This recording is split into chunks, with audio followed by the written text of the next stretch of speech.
Hi, I'm Tracy Wonderlick. Welcome back. We're beginning lesson 4 today, and we're going to be working on a Scandinavian style pattern. This is a great hat, cute for boys or for girls. There are several techniques you're going to be learning on this project today. The first one is that you're going to learn the Fair Isle technique, and that's where you put the design in the middle of a color block. The second technique that you're going to learn is you're going to learn how to do these fancy decreases at the top of the hat, which is creating this star spiral design. The third technique that you're going to learn is how to work on circular needles. So when we're casting on, we're going to start with the circular needles. Let's begin by taking our yarn. I'm using 3 different colors today for this Fair Isle design. The 3 colors that I'm using are the tan, the ivory, and the dark blue. We're going to start with the main color, and so when I refer to the main color throughout, it's going to be the color that's used in the ribbing.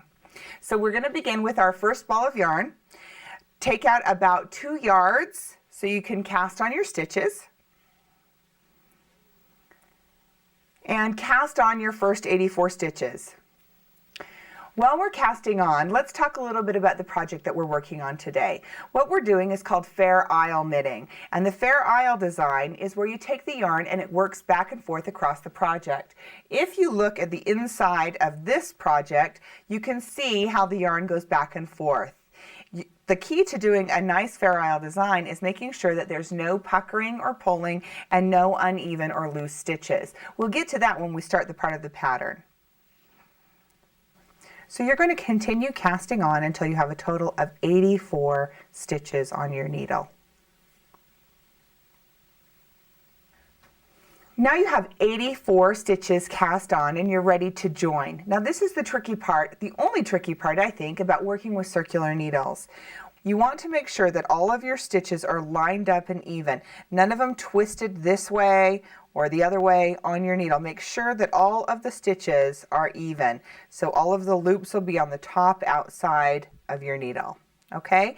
Then you'll turn it over from how you've cast on, and you're going to do your first knit stitch into the first stitch that was cast on.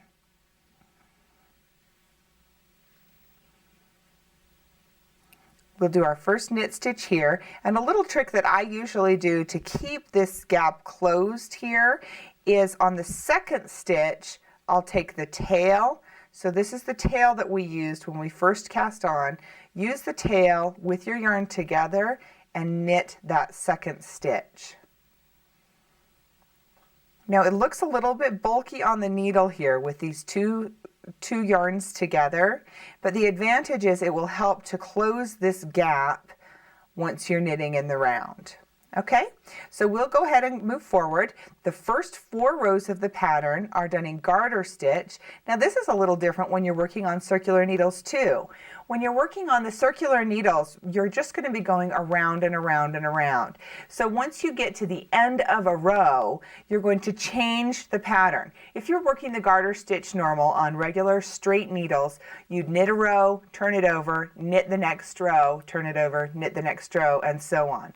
But because we're working on the circular needles to get that same effect, once we get to our starting point, we're going to change to purling. Because if you remember, the difference between knits and purls is the way you hold them. What's knit on the front is purls on the back. So go ahead and continue until you've come all the way around one time, and then we'll place our marker together. Once you've come all the way around full circle, you're ready to place your stitch marker. So just slide that onto your right needle, and then you'll be able to keep continuing around in a circle. But if you remember, we're working in garter stitch now, and so if you were working on a flat piece, this is the part where you turn your piece over and then you would begin to knit again, because on garter stitch it's knit every row. But because we're not going to turn our piece around, we're going to continue to work this in one continuous circle, we need to bring our yarn forward and we're going to purl this row. It'll give the same effect as if it were a flat piece and we were turning it back and forth. So on row 2 and row 4, you're going to be purling. On rows 1 and 3, you'll be knitting. Now as we come to this second stitch, remember the one that we did 2 stitches together? You're just going to knit them together like a decrease, a knit 2 decrease, and then continue around the row. So just purl your second row, knit your third row, and purl your fourth row, and then we'll be ready to begin the pattern. Once you get to the end of row 4 of your garter stitch, just like on every row, you just continue to move your stitch marker over to the next needle. Now we'll begin our first pattern color block. So now we're going to introduce the second color, and you're going to knit for the first 2 rows. This portion is done in stockinette stitch, and if you remember right from our lessons previous, on stockinette stitch it's all knit on one side and all purl on the other. Now again, because we're working on the circular needles and knitting in the round, we're going to just continue to knit. If you'll notice on the pattern, these first 2 rows are solid color, so just continue to knit for 2 rows, and then we'll begin introducing our third yarn and start with the Fair Isle technique.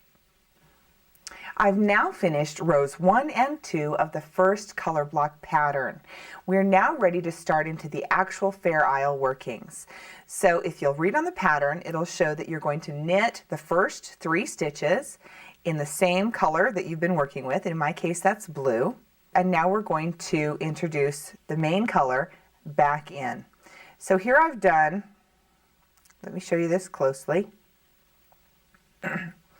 From behind, and this is important that you see it from behind, I'm going to take this color, and it's left over from here. We didn't clip this thread.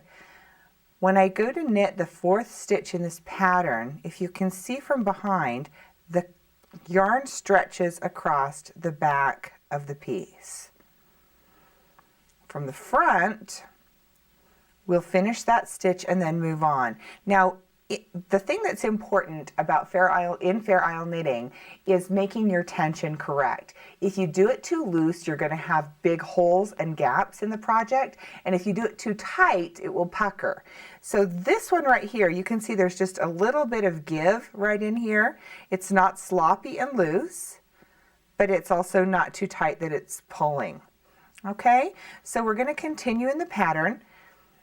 So it's 1, 2, 3 stitches, and then we're going to pick back up the other yarn and bring it from behind.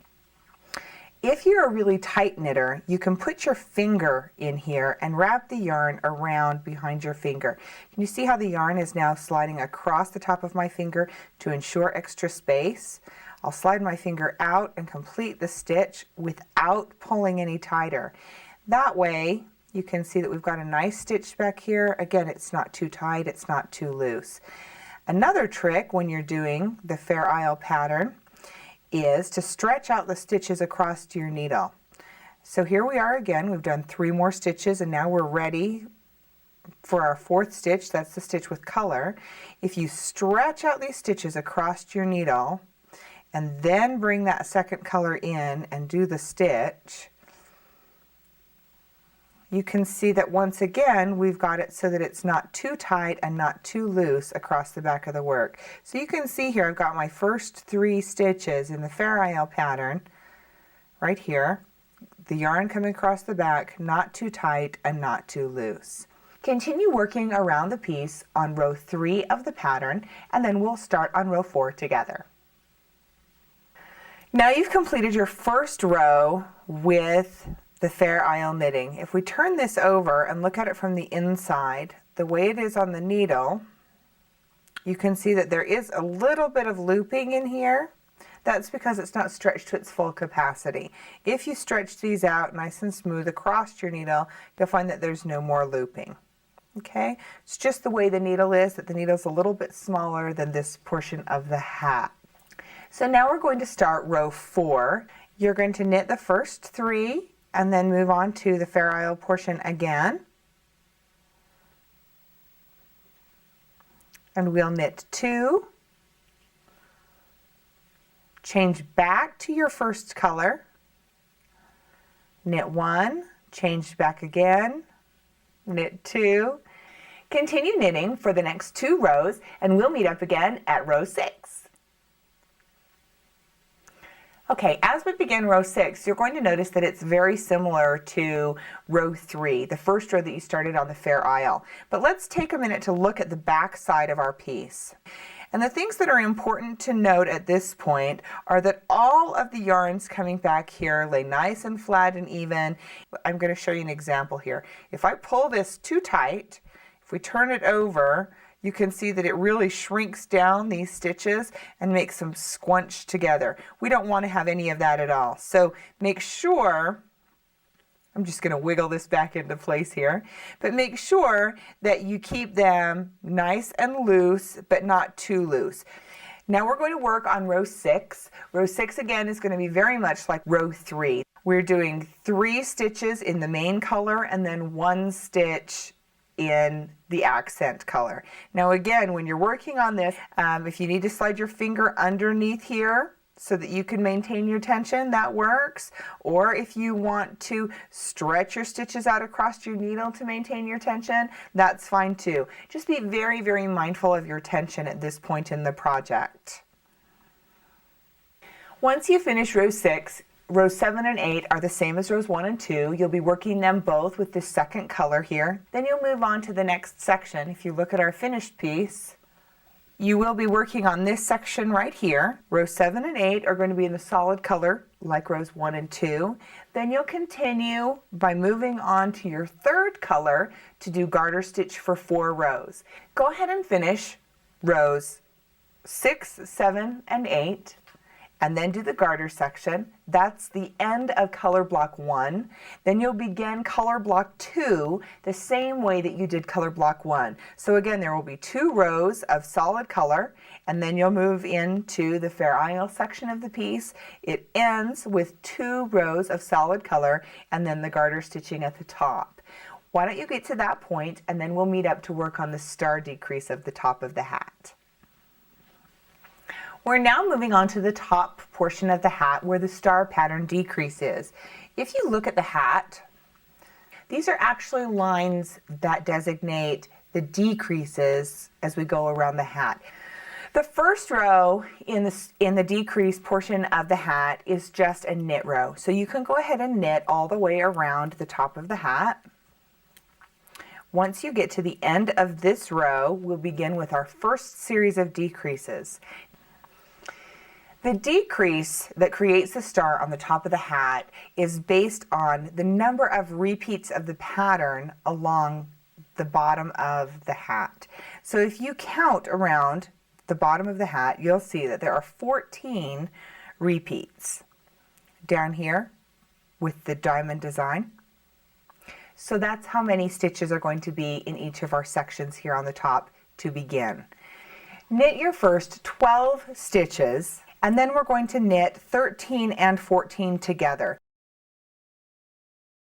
Now this is a basic knit 2 together. So when you do this stitch, you'll want to put your needle through both stitches at the same time, and that's the fashion of decrease that we'll be doing on this pattern. So again, we're going to knit another 12 stitches and do a decrease and so on all the way around the hat. Continue working the decreases on each row. If you read the pattern, it'll tell you that on this row we knit 12 stitches, knit 2 together for our decrease, and then we knit 12 stitches, 2 together, etc., all the way around. So the stitches that we're knitting together on this row were the 13th and 14th stitches.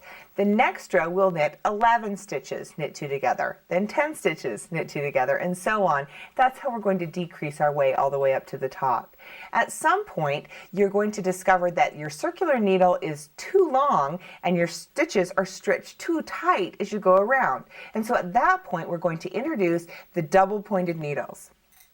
These are double-pointed needles and they actually have a point at each end. I'm going to be using 5 of them as we continue the decrease on the top of our hat. So once you get to the point where you can no longer comfortably continue to knit around on your circular needles, it'll be time for you to change to the double point needles too. Join me again when you're at that point. I have now reached the point where it's no longer comfortable to continue working around the circle on my needles. I'm having to pull these stitches too tight to work my way around. So that's how I know it's time to move on to the double needles. It's not a question of Am I going to do it on row 11 or 12? It's a question of when it feels like it's time. And you'll be able to tell when it's too tight to continue on that circular needle. So let's go ahead and start on our double points. Now it seems scary to think that we're going from 1 needle to 5, but it really isn't as complicated as you think. And if you follow along, you'll do just fine. So here we go. We're going to start with a double point needle. Pretend like the second end of this needle doesn't exist anymore, okay? Just pretend it's not there, and now introduce your double point needle as your second needle. Continue in your pattern wherever it is that you've left off. You'll knit some stitches onto this needle. I'm going to put about 10 stitches onto my needle, and really it isn't rocket science as far as getting an exact number on. Once you have all of your stitches on, you'll be able to space them evenly onto these double pointed needles. So let's see, I've got 6, 7, 8, whoops, let's get that one out of the way, 9, and 10. Now that I have 10 stitches on my needle, I'm going to put it aside as well and bring in my next double pointed needle. Now when you're moving to the next double pointed needle, you'll want to kind of space it so that it's centered. Okay, so your stitches are centered in the middle. If you keep them too close to one end or the other, you're going to likely have stitches that will fall off. So center those stitches in and then pick up your next needle. So again, we're ignoring our metal needle or our circular needle. We're ignoring our first double pointed needle, and we're just starting up again with another double pointed needle. So again, I'll put about 10 stitches on.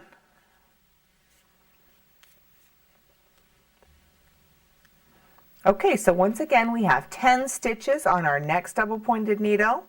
We're going to set it aside and bring in another double pointed needle. When you're working with double points, you'll need to work with at least 3 needles at a time, sometimes 4 or sometimes 5, whatever you're most comfortable with. I like more needles until I get down to the point where I really need to use less. I like to have the extra needles in my work. It spaces things out better for me. So again, I'm going to put about 10 stitches on my needle.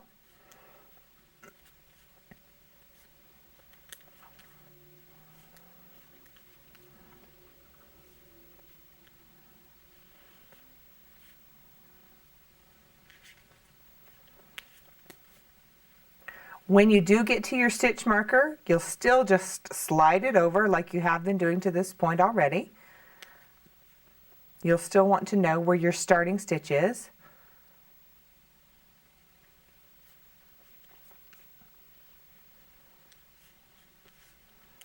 Okay, another needle. And again, 10 more stitches.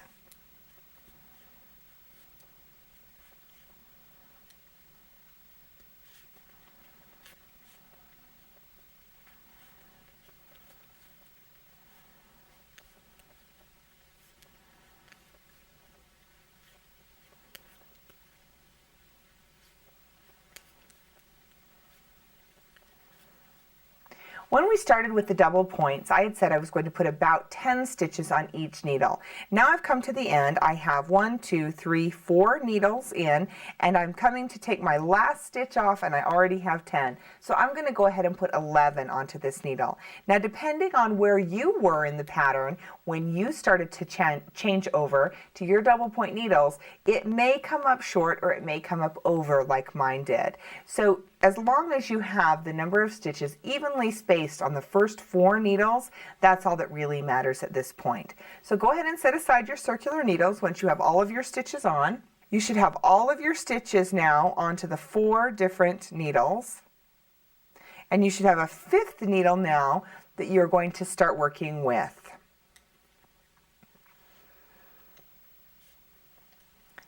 Continue back onto your first needle. Just as you were knitting the stitches off of your circular needle, you're now going to begin knitting them off of your double points.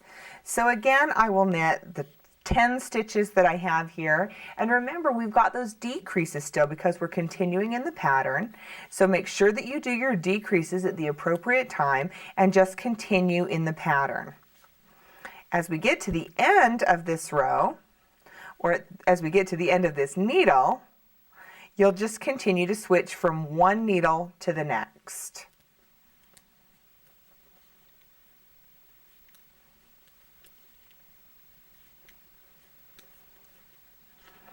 I have my needle off now, and I'll pick it up again and use it to start off of the next needle. So at any given time, when you finish a section on a needle, there will be 4 needles in your work and 1 that you're knitting on to.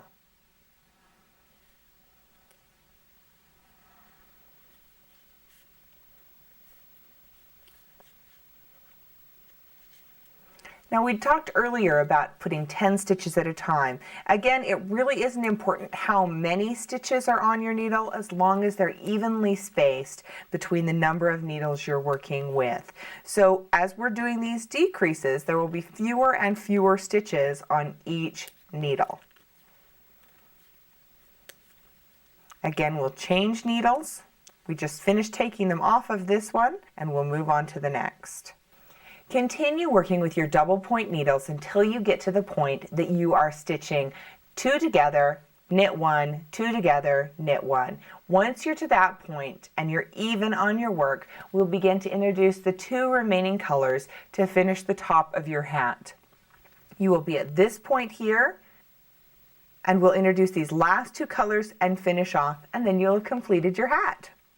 Now we're going to start working onto 4 needles. As it gets smaller and smaller at the top, you need less and less needles. And as you've noticed, we don't have a lot of stitches to be working with already. Thread your second color up through the tiny hole you've got left here and work these last few stitches. So as you work around, you're going to be working in the stockinette stitch. So knit each and every stitch. You're going to do 3 rows now of each of these last 2 colors before we're ready to bind off. It'll get a little bit awkward at this point because your needles are pretty much on top of each other, but just keep working around and we'll finish up this hat. Okay, once you've got the first color completed, you'll thread the second color up from the bottom. I find it easier to put my tail back in from the color I just finished with, so it's not in the way too. When you're bringing this yarn up from underneath, make sure that you don't pull it too tight because it can still be attached from these rows below. So just like when you were doing the rest of the Fair Isle pattern, you don't want to create a puckering by pulling it too tight here. We'll do 3 rows now with the new color and then we'll bind off. Okay, I've reached the top part of the hat now. I've finished row 3 of 3 of the second color and now we're ready to bind off at the top. This time we're going to decrease just a little bit further. So work around this top by knitting 2 together all the way around. It'll take you down to just a couple of stitches up here at the top, a little bit harder to work with.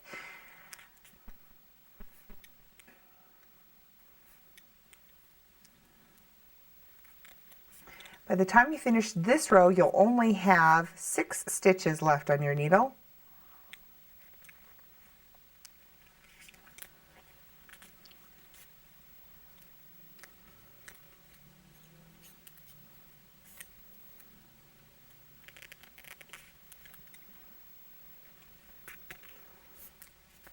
You've come around by doing knit 2 together 5 times. There's another stitch that's left and you're going to knit it by itself. That's how you're going to get that 6th stitch at the end. Now once again, knit 2 together all the way around. That'll leave us with 3 stitches left.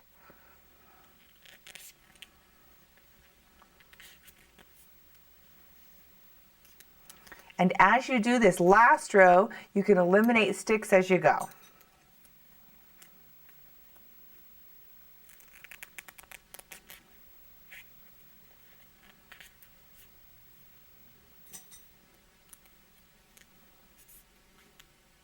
Whoops.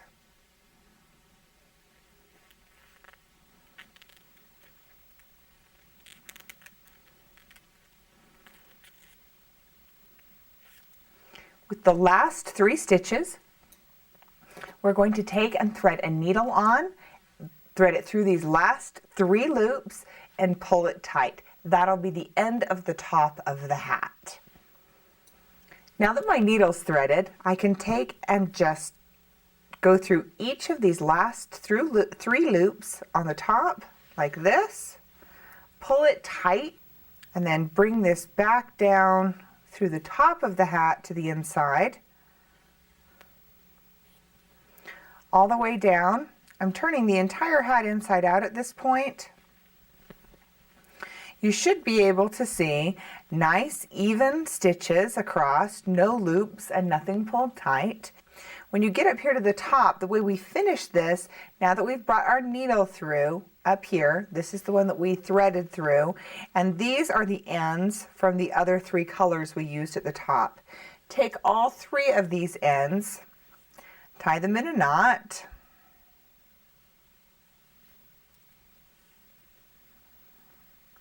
clip this off, and then turn it back inside out. Now we're going to be ready to do the final edge or the final finishing piece on this hat. You have a choice between putting a ribbed edge like this one here, or you can put ties like this one here. I think the one with ties is cuter for a girl, and the ones with the ribbing is cuter for a boy. So I'm going to show you how to do both of those, and we'll finish up your hat. The first finishing we're going to tackle is the string to tie. It is very, very simple. First, you need to determine how long you want your strings to be. I did mine about 18 inches each, so you'll need to make 2 of them that are each 18 inches. And to do that, you'll cast on all of your stitches, stretch them out across your needle, see about how long they are. Again, this is one of those things where you really can determine if you want them shorter or longer. You'll knit 1 row and then you'll cast off. That's really all there is to making these ties. Once you've cast them off, you'll use your ends, you'll work those right in up here, just like when we finished the mitten in a previous video. You'll work those ends in with a needle to hide them completely. That will finish your hat if you're going to do it with ties. Now, if you'd like to do the ribbing, like I've done on this hat here, that's what I'll show you next. To begin the ribbing, we're going to be picking up stitches along the edge of the hat. All right, go back to where you started, and it'll be just a little bit off along here. When you go back and work in all of your ends, you'll be able to adjust that a little bit if it bothers you. Otherwise, you can leave it this way. It's completely up to you. But come back to the center where we started, and you should be able to find that easily on your hat. Bring in your yarn, and using one end of your circular needles, again, make sure it's your circular needles because we're going to go all the way around the edge. You're going to pick up a stitch along the bottom. Now watch closely what I'm going to do. I'm going to hold the yarn with the end in my right hand. I'm going to use the new yarn and hold it in my left hand. Now this is a new technique. We haven't held the yarn in our left hand before, but that's what's required to go along and pick up these stitches along the edge. So holding your yarn in your left hand, and again I've loaded it on the same way as when I knit with my right hand and load the yarn onto my right hand.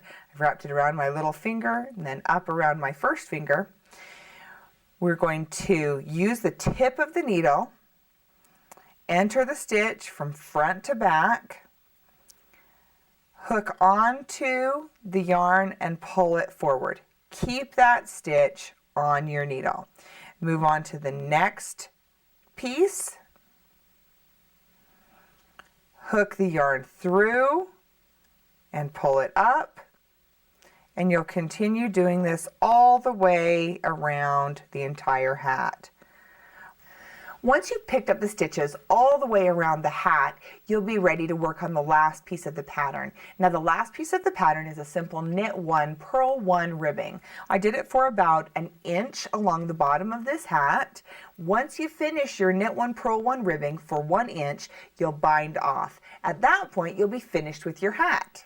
So congratulations, you finished your first Fair Isle pattern. This concludes lesson 4. Good job!